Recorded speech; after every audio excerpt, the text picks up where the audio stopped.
여러분 안녕하세요. 교과서 개념어 사전 14번째 시간입니다. 복습의 중요성. 이제는 각자의 몫으로 하기로 했습니다. 그런데 잘하고 있나요? 잘 되진 않아도 노력 중이죠. 가장 편한 학습 방법은 복습입니다. 오늘은 균자부터 시작해서 극자와 근자 그리고 금자까지 하겠습니다.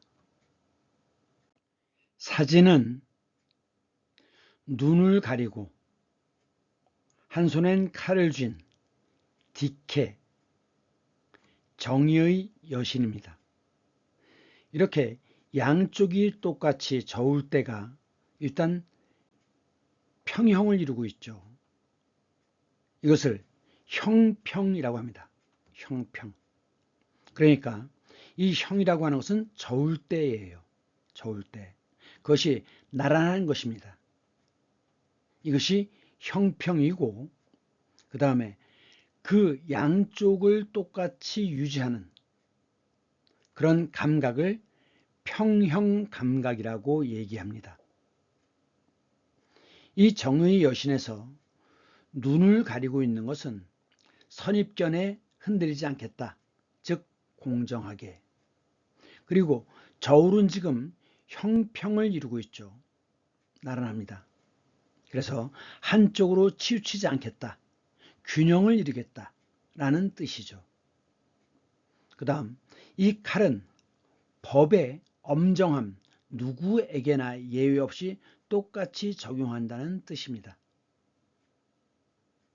이 정의 여신에 비해서 한국 대법원 출입문에는 이런 조각상이 있는데 이 디케는 칼을 쥐고 있지만 이쪽에서는 책을 들고 있습니다.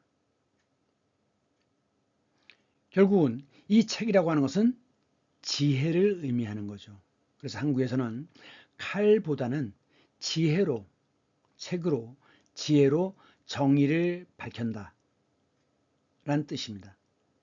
그래서 이 책은 국민의 뜻을 모아 만든 법전이라는 뜻이고 그리고 균형을 한쪽에 치우치지 않겠다. 공정하게란 뜻입니다. 과연 한국 법원의 현실이 그런지는 또 별개의 문제입니다. 균형이라고 할 때 이 균은 고르다는 뜻입니다. 그래서 저울대가 고르게 되어 있는 것, 균형을 잡고 있는 것, 이것이죠. 그런데 그렇지 않으면 이 불이 들어가면 부정사가 됩니다. 그래서 균형을 이루지 못하고 있는 것을 불균형이라고 얘기하는데 이것이 경제적인 문제, 사회적인 문제로 연결될 때는 즉 경제적인 지위와 사회적인 지위로 연결될 때는 양극화라고 얘기합니다. 그러니까 보통은 이렇게 가운데가 많고 양쪽이 적어야 되는데 이 가운데가 없이 양쪽, 부자는 엄청난 부자고 대다수의 사람들은 엄청나게 가난한 그리고 기회를 갖지 못하는 이것을 바로 양극화 현상이라고 얘기합니다. 극이라고 하는 것은 한쪽으로 치우친 걸 얘기해요. 남극, 북극이라고 얘기하죠. 그 다음 이 평균이란 말이 있습니다. 이번 시험 봤을 때 평균 점수가 얼마냐? 골고루 나눴을 때의 가격을 얘기하는 거죠. 그래서 연평균 강우량이 200mm 이하면 이것은 사막기후다. 건조기후다. 뭐 이렇게 얘기를 해요. 그래서 연평균이라는 것은 1년 내내를 나눈 것, 12달로 나눈 것이 연평균입니다. 그 다음 기회균등이란 말을 쓰죠. 한국 사회는 학교에서조차 출발점이 다릅니다. 가난한 집 아이들은 100m를 다 달려야 되는데 부잣집 아이들은 30m, 50m 미리 앞서 가 있어서 거기서부터 달리기를 하죠. 그래서 사회의 정의를 위해서는 기회균등이 매우 중요한 문제입니다. 등이라고 하는 것은 등급입니다. 그러니까 등급이 똑같아야 되는 거예요. 출발할 때는. 물론 가다 보면 차이가 나겠지만 적어도 출발점은 같아야 공정한 것입니다. 그 다음 균등분배, 똑같이 나누는 거죠. 균등분배. 그 다음 균질이란 말을 쓰는데 이 질은 성질입니다. 그래서 성분이나 성질이 골고루 같을 때, 고루 같을 때 균질하다라고 얘기합니다. 그 다음 가격이 하나로 똑같을 때 균일가 판매 이런 말을 쓰죠. 그 다음 균전제라고 하는 것은 땅을, 밭전자이지만 땅을 의미합니다. 땅을 공평하게 나누는 것입니다. 이것은 중국 수나라 당나라 때 시도를 해봤던 토지제도였습니다. 그 다음 영조 때, 조선 영조 때 균역법이라는 게 나옵니다. 역이라고 하는 것은 국가에 대한 의무, 이것이 역입니다. 그러면 16세 이상의 남자들은 다 군대를 가야 되는 의무를 지고 있죠. 그래서 그것을 군역이라고 합니다. 영조는 균역법을 시행하면서 그 전에 그 옷감을 2필을 내던 걸 1필로 줄이고, 그리고 뭐 부족한 액수는 어업세라든가 소금세 이런 데서 보충을 해서 그 군역에 대한 의무를 반으로 줄여줬어요. 이것이 균역법입니다. 역사 시간에 나오는 것이니까 기억해 두시기 바랍니다. 그 다음 형평이라고 하는 것은 저울대를 뜻한다 그랬죠. 그래서 양쪽에 치우치지 않는 그 감각을 평형 감각이라고 얘기합니다. 그래서 평형 감각이라는 것은 움직이는 중에도 몸의 균형을 유지하는 감각, 이것을 평형 감각이라고 합니다. 그래서 한쪽으로 치우치지 않는 감각, 이것은 매우 중요한 것입니다. 이것은 이길극자입니다. 뭐냐면 요것은 투구예요. 그리고 요것은 투구 위에 있는 장식이죠. 투구를 쓴 사람과 투구를 쓰지 않은 사람이 싸우면 투구를 쓴 사람이 이기죠. 그래서 이것이 이길극자입니다. 그럼 이제 극복하다라는 건 뭐냐? 복이라고 하는 것은 입고 있는 옷이에요. 그 옷의 한계를 벗어나는 것, 이것이 극복입니다. 그러면 자신을 이기는 것, 이것이 극기죠. 극기 훈련. 그래서 자기의 한계를 뛰어넘을 수 있도록 훈련을 받는 것, 이것이 극기 훈련입니다. 그 다음 극일, 일본을 이기자는 거였는데 이게 이제 2019년에 노 저팬, 그래서 일본 제품 불매운동을 벌였습니다. 왜? 우리나라에 대해서 너무나 일본은 부당하게 대우를 하기 때문에 그 보이코트를 했던 겁니다. 일본 제품을 사지 말자. 어떤 그 행위를 막는 것을 보이코트라고 합니다. 보이콧. 그래서 이때 그 포스터 중에 뭐가 있었냐면 이 손바닥, 자, 이 손바닥은 안중근 의사의 손바닥인데 이상한 것이 여기 보면 마지막 마디가 없죠. 이 안중근 의사는 조선의 독립을 위해서 동료들과 함께 단지 동맹을 했습니다. 단은 자를 단자죠. 지는 손가락 지자입니다. 이 손가락, 약지의 마지막 마디를 자르면서 서로 맹세를 한 거예요. 이것이 단지 동맹입니다. 그래서 독립의 상징으로 쓰는 것이 바로 이 안중근 의사의 손바닥이죠. 그러면서 독립운동은 못했어도 2019년 당시에 한국 사람들은 안중근 의사처럼 독립운동에 참관 못했지만 불매운동을 한다. 그런 것입니다. 그런데 이제 이 의사와 열사를 보통 혼동해서 쓰는데 구분하는 경우도 있습니다. 조선시대 때 의열단이라는 게 있었어요. 이 의열단은 항일 무장투쟁 단체인데 그 일제 고위층이나 총독부 고위층이나 아니면 총독부의 주요 시설을 파괴하고 악질적인 친일파를 처단하는데 이들이 사용했던 이름이 의열단입니다. 의는 의롭다는 뜻이고 열은 매울 열자예요. 그러니까 아주 독한 결심이란 뜻이죠. 그래서 사실은 이 의사와 이 열사는 구분을 잘 안 하기도 하는데 굳이 구분한다면 의사는 무력을 사용하면서 장기간 투쟁을 합니다. 그래서 직접적인 행동을 하다가 순국을 하죠. 안중근 의사는 하얼빈에서 이토 히로부미를 저격해서 결국 나중에 사형장에서 처형당하잖아요. 순국을 합니다. 이 순은 왼쪽에 들어가 있는 것이 죽을 사자예요. 그래서 이것은 죽을 순자입니다. 그렇기 때문에 그 자기 직무를 수행하다 죽는 것을 소방관, 순직이라고 하죠. 자기 종교를 위해서 죽는 것을 순교라고 해요. 그 다음 옛날 삼국시대에 권력자가 죽을 때 말이나 소 또는 노비들을 같이 묻었죠. 이것을 순장이라고 합니다. 그러면 이제 의사는 장기간의 무력 투쟁을 사용하면서 직접적 행동을 하는 것에 비해서 열사는 정신적으로 저항하다가 순국을 당하는 것입니다. 그런데 이 기간은 이 무장투쟁에 비해서 상당히 짧을 수 있어요. 그렇기 때문에 우리가 유관순 열사라고 하죠.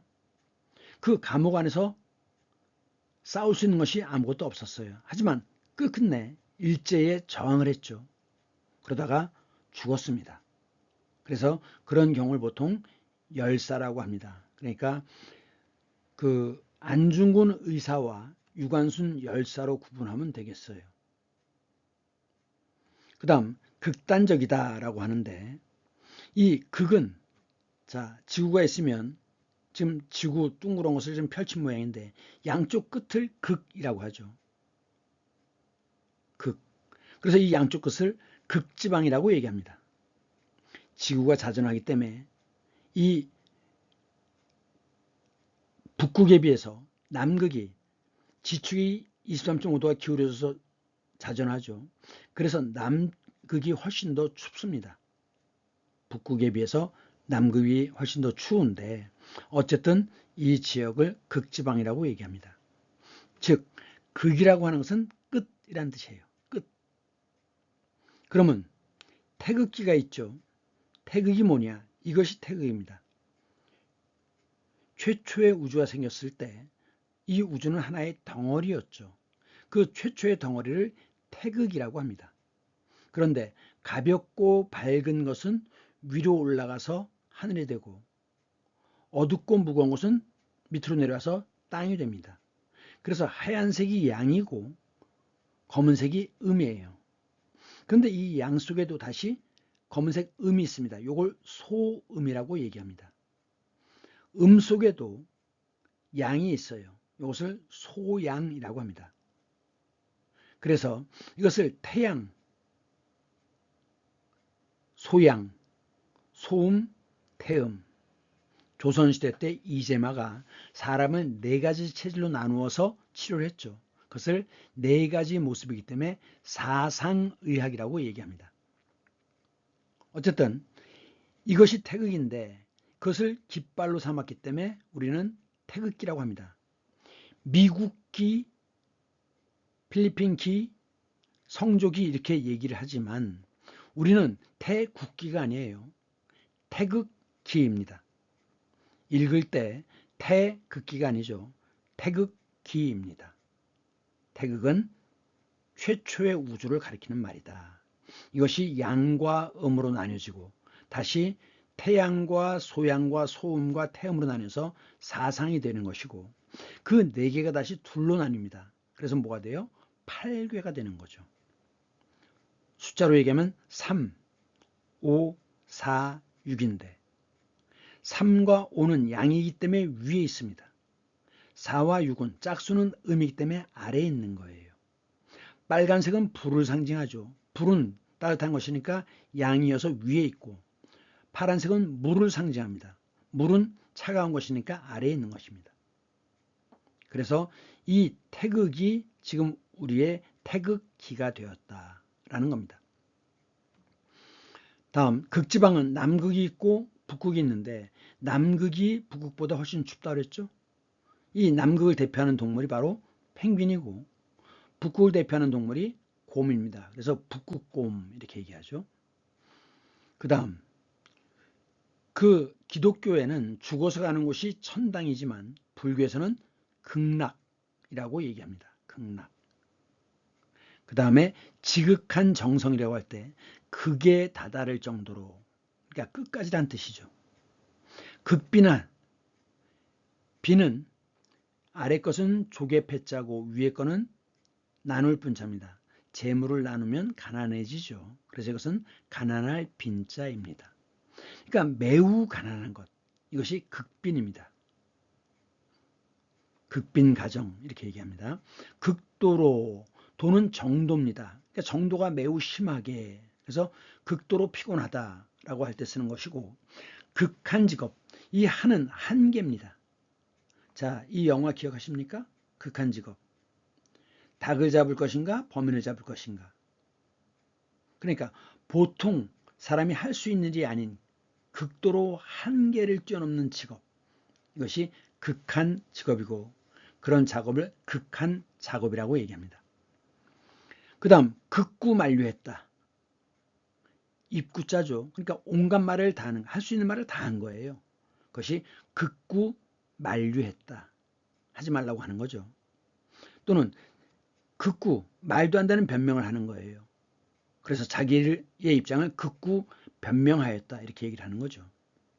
그 다음 부인하다, 아니다라고 말하는 거예요. 나는 한 적이 없어. 부인하는 거죠. 극구 부인하였다. 자기의 범행을 극구 부인하였다라고 얘기하고, 극력 주장을 하였다. 력은 힘력자입니다. 그러니까 온 힘을 다해서 이런 뜻이에요. 극단적이다. 자, 극단이죠. 단은 끝단자입니다. 그러면 이제 실이 막 엉켜 있어요. 그 엉켜진 실을 풀려면 어떡합니까? 실의 끝을 찾아야죠. 그 실의 끝을 뭐라고 얘기합니까? 실말이라고 합니다. 실말을 다시 한자로 쓰면 단서가 돼요. 그래서 사건의 단서를 찾는다라고 얘기할 때 끝단자입니다. 그 다음 남쪽 끝을 남단이라고 하고 북쪽 끝을 북단이라고 얘기하죠. 끝단자라는 점 기억해야 합니다. 극렬하다. 열이라고 하는 것은 죽음을 두려워하지 않는 열렬함이에요. 매울 열자입니다. 그래서 매우 극렬하다. 그 다음 아주 비밀스러운 문서, 극비문서죠. 그 다음에 안 끼어드는 데가 없어요. 천방지축, 극성스러운 거죠. 사람이 아주 극성스러워 잠시도 쉬지 않습니다. 온갖 참견을 다 하죠. 그는, 요것은 나무목이 들어가서 뿌리 근자입니다. 그런 거에 비해서 이것은 힘력이 들어가서 힘써서 부지런히란 뜻입니다. 판단 근거가 무엇이냐? 뿌리가 되는 게 뭐냐? 그리고 그 의지하는 게 뭐냐?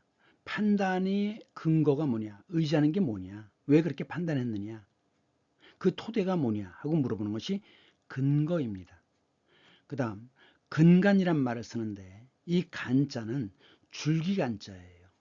그래서 학급 간부가 있죠.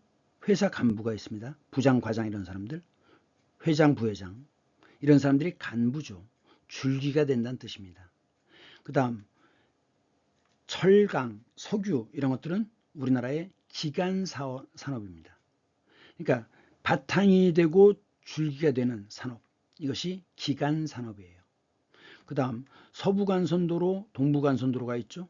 그러니까 줄기가 되는 주요한 도로, 이것이 간선도로입니다. 그 다음 근원적이라고 할 때 오른쪽은 평원, 들판 원자지만 삼수변이 들어가면 샘입니다. 제일 처음 물이 흘러나오는 곳, 즉 시작점을 얘기합니다. 근원적인 문제다. 그러니까 위에 조금 이렇게 고쳐봐야 되는 게 아니라는 거죠. 그 뿌리와 처음 샘물부터 문제를 해결해야 되는 것이 근원적인 것입니다. 그 다음 근저에 저는 밑바닥 저자입니다. 바다의 밑바닥을 해저라고 하죠. 밑바닥 저자예요. 그러니까 그 뿌리의 그 바닥에 무엇이 있느냐 하는 것이고, 그 다음 프로근성. 근성이라고 하는 것은 성질입니다. 성격, 성질. 그래서 태어날 때부터 지닌 성질, 성격을 근성이라고 합니다. 아, 그 사람 참 근성이 있어. 근종. 종은 이건 종기란 뜻입니다. 종기라고 하는 건 염증이에요. 그래서 근종은 뭐냐? 지금 염증의 덩어리가 져 있는데 그 안에 뿌리가 있습니다. 염증 속에 뿌리가 있어요. 망울, 이 박힌 부스럼. 이것을 근종이라고 합니다. 그래서 여자들에게 많이 생기는 병이 자궁 근종이라는 게 있죠. 그 다음 근절시키다. 절은 자를 절자예요. 그러니까 싹을 잘라버린다는 거죠. 근절시키다. 다시는 나타나지 못하도록. 그 다음에 근본적인 치료를 근치하다라고 합니다. 근치해야 한다. 뿌리부터 치료해야 된다는 거죠. 그 다음 수학에 나오는 건데 근호라는 게 있죠. 호는 기호입니다. 이렇게 쓴 거 이것은 제곱근이고 이것은 세제곱근이라고 얘기하죠. 그러면 제곱근의 뜻은 뭐예요? 어떤 수를 곱했을 때 요 안의 수가 되는 것입니다. 그러면 곱해서 4가 되는 수는 2죠. 그럼 이것은 어떤 수를 3번 곱하면 이 안의 수가 돼야 됩니다. 그러면 2의 3승도 8이죠. 그래서 이것도 역시 2가 되는 겁니다. 그래서 어떤 수를 몇 번 곱하느냐, 2번 곱하는 건 제곱근, 3번 곱하는 것은 세제곱근입니다. 그래서 이 안의 숫자가 나와야 되는 것입니다. 그 다음 군웅, 할거. 이 웅이라고 하는 것은 뛰어난 수컷을 웅이라고 그래요. 그런데 그런 사람을 영웅이라고 하는데 뛰어난 수컷이라는 거죠. 그런데 그 영웅이 아주 많아요. 그것을 군웅이라고 합니다. 무리 군자입니다. 그래서 춘추 전국시대 같은 때 보면 군웅이 할거해 있어요. 즉 중국이란 땅덩어리가 있을 때 여기는 위나라, 여기는 초나라 이렇게 나눠서 점거하고 있다는 거죠. 나누어서 의지하고 있다는 겁니다. 그래서 그러한 지역을 뭐라고 하느냐? 거점이라고 합니다. 의지하는 그 지역, 그 지점을 거점이라고 얘기합니다. 그 다음 법률에 의거하여, 의지하다, 의지하여. 법률 몇 조에 의거, 5년형을 선고합니다. 이런 식이죠. 의거하여, 의지한다란 뜻입니다. 그 다음 이것은 부지런할 근자인데 근로의 뜻은 뭐냐? 부지런히 노동하라는 겁니다. 부지런히 노동하는 거예요. 그래서 사람들에게는 근로의 의무가 있죠. 그래서 이제 그 헌법에 나와 있는 국민의 의무가 뭐냐? 세금을 내야 되죠.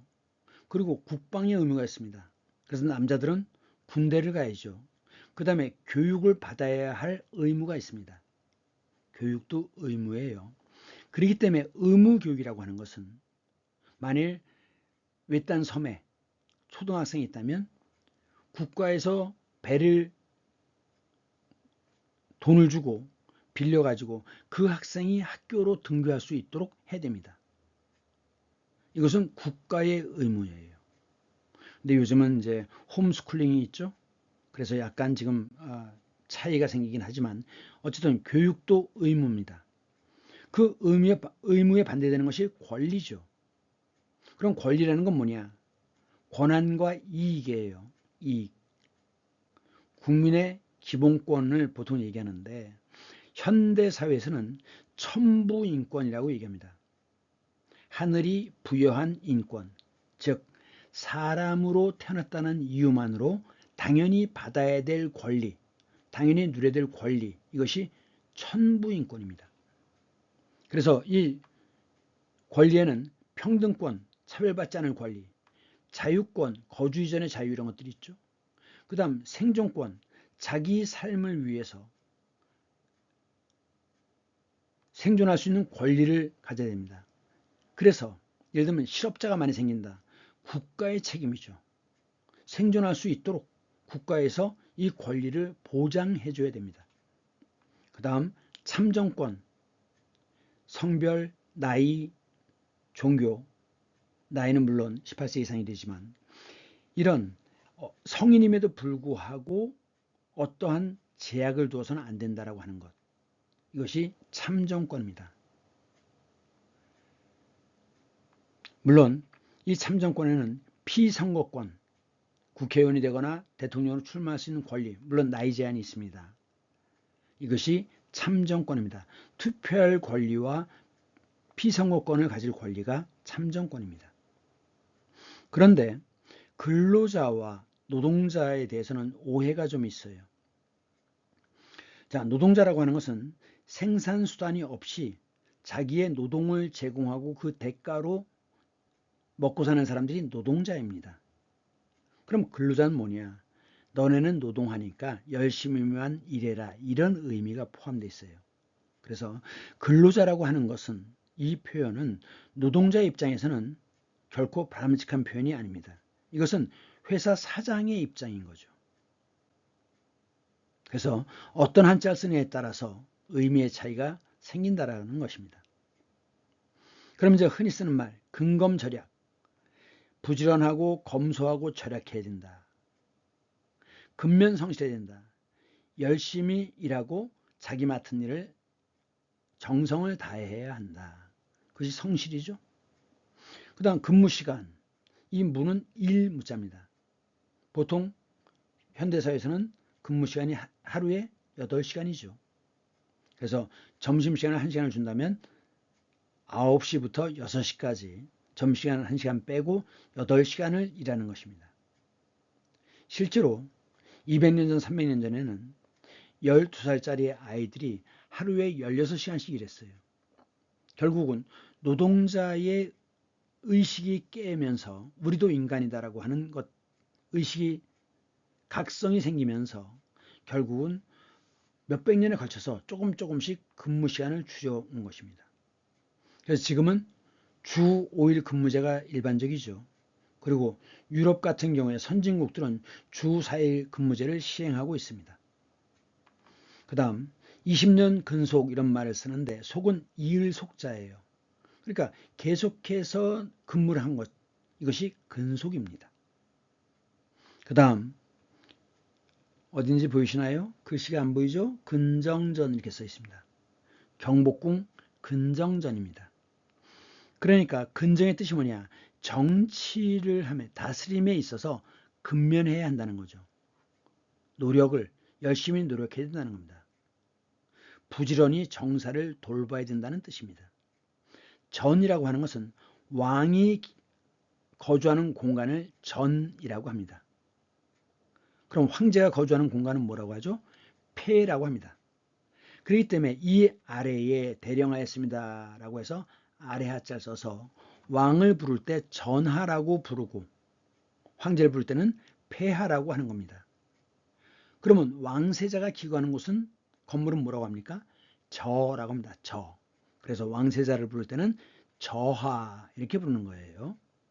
폐하, 전하, 저하. 그리고 그 밑에 각이라고 있습니다. 각. 더욱 크기가 작은 집이 각이에요. 그래서 옛날에는 각하란 말을 썼죠. 각하. 하지만 이제는 더 이상 왕이 지배하는 시대가 아니기 때문에 각하라는 말을 쓰면 안 됩니다.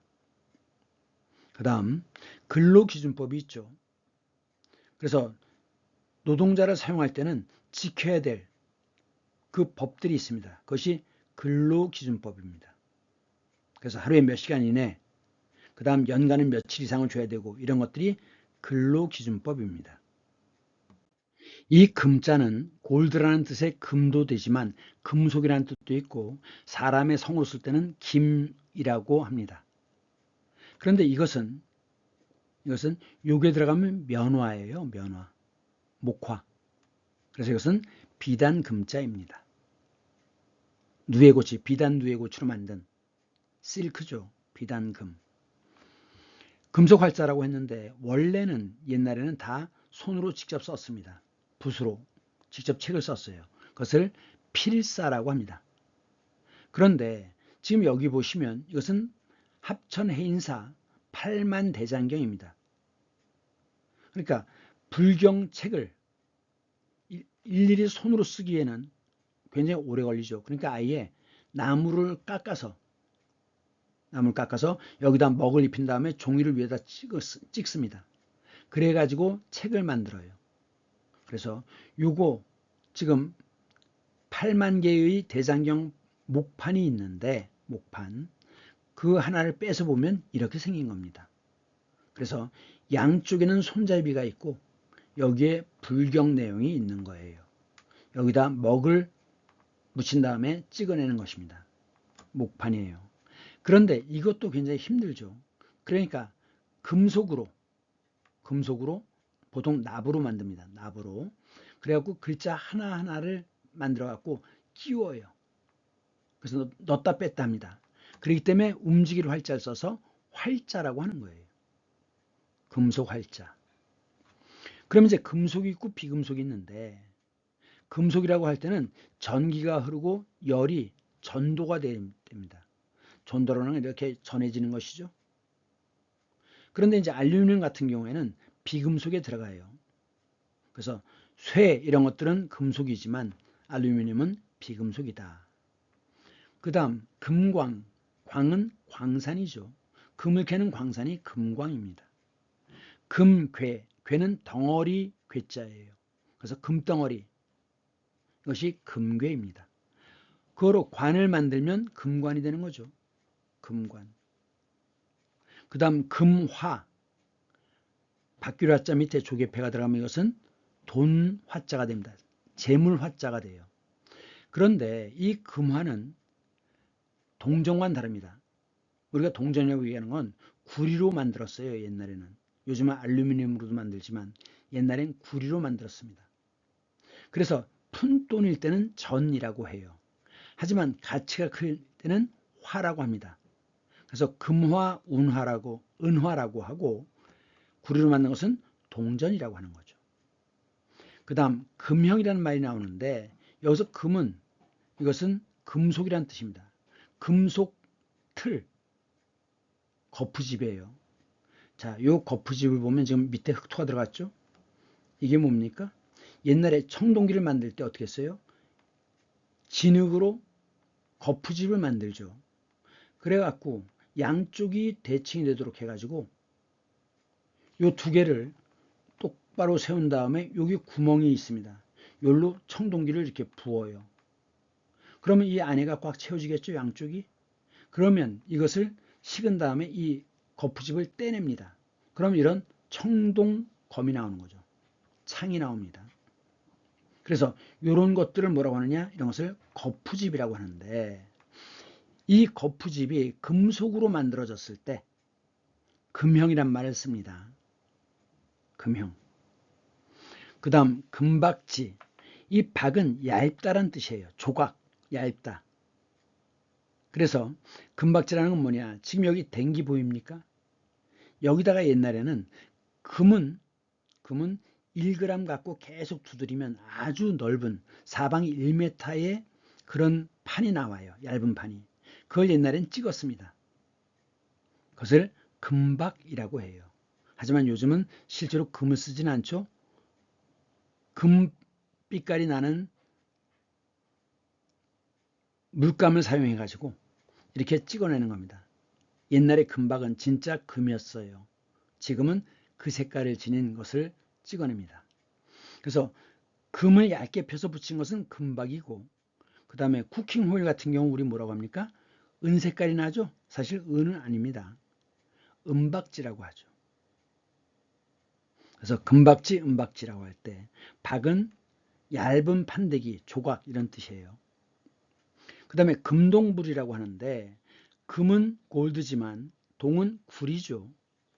지금 이것은 금동미륵 반가사유상입니다.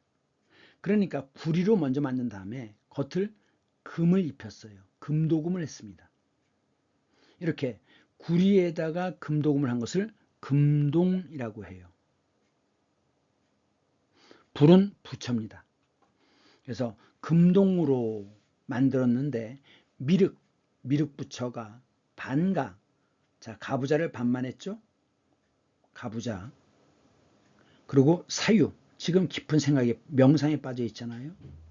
그래서 이것을 금동 미륵 반가 사유상이라고 얘기합니다. 그 다음 금고, 여기선 금으로 된 창고가 아니라 아주 소중한 돈이나 재물을 집어넣는 쇠로 된 것, 이것을 금고라고 얘기하죠. 영어에서는 이것을 safety, 안전한 박스라고 얘기합니다. 금고. 그 다음 금융회사, 금융기관 이런 말을 쓰는데 이것은 융이라는 것은 융합되다라는 뜻이에요. 섞이는 겁니다. 그래서 돈이 이리저리 흘러다니면서 섞이는 것이 금융이에요. 융합이란 뜻입니다. 그 다음 금일봉, 봉은 봉투입니다. 자, 여기다가 금일봉, 그리고 여기다 이제 집어넣은 다음에 여기 봉투를 풀로 붙이죠.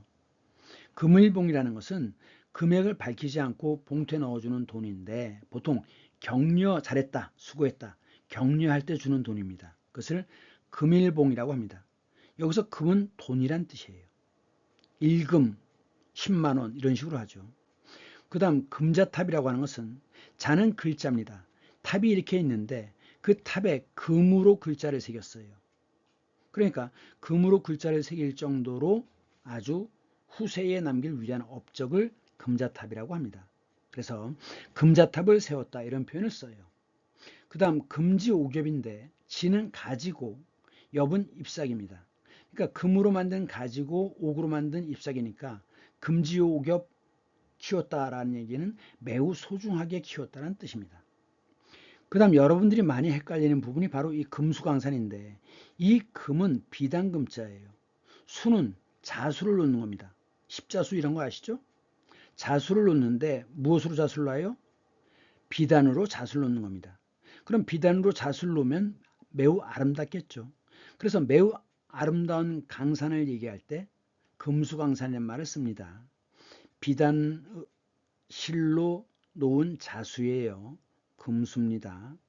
그 다음 금상첨화, 비단 옷 위에 꽃을 더 꼽은 거예요. 그러니까 비단 옷만 해도 대단한데 그 위에다 또 꽃까지 꼽았어요. 그래서 이것을 금상첨화다 이렇게 얘기합니다. 그 다음 금의 환향이란 말이 있는데 환향이라고 하는 것은 고향으로 돌아오다라는 뜻입니다. 그러면 비단옷을 입고 고향으로 돌아왔다. 누가 비단옷을 입죠? 높은 벼슬아치만 입어요. 그래서 출세해서 고향으로 돌아온 옷을 금의 환향이라고 합니다. 그거에 비해서 충무 이순신 장군이 모함을 받아가지고 장군에서 쫓겨나죠. 벼슬에서 떨어져 나갑니다. 그러니까 배글을 입고 즉 벼슬이 없다는 뜻입니다. 그리고 종군, 군대에 종사하는 것, 이것이 백의 종군입니다. 군대를 따라간다는 뜻의 종군기자란 말도 있어요. 하지만 이것은 벼슬 없이 전투에 참여하는 것입니다. 그것이 백의 종군이다. 오늘의 핵심어는 균형, 형평, 저울 때라 그랬죠? 불균형, 부정사입니다. 반대란 뜻이에요. 양극화, 그 다음 의사와 열사의 차이, 그리고 태극, 양과 음으로 나뉜다. 그래서 우리나라 국기는 태국기가 아니라 태극기이다. 그 다음 근로자와 노동자, 누구의 입장에서 보는 거냐에 입장 차이가 있습니다. 그 다음 금수강산, 비단실로 수를 놓은, 비단으로 수를 놓은 것 같이 아름다운 강산, 그래서 삼천리 금수강산 이렇게 얘기하죠. 다음 시간에는 기자에 대해서 하겠습니다. 한자는 서로 다른 것인데 이 기는 바로 태극의 본질이 기입니다. 이것은 다음 시간에 설명하겠습니다. 자, 수고 많으셨습니다. 다음 시간에 다시 만나요. 안녕.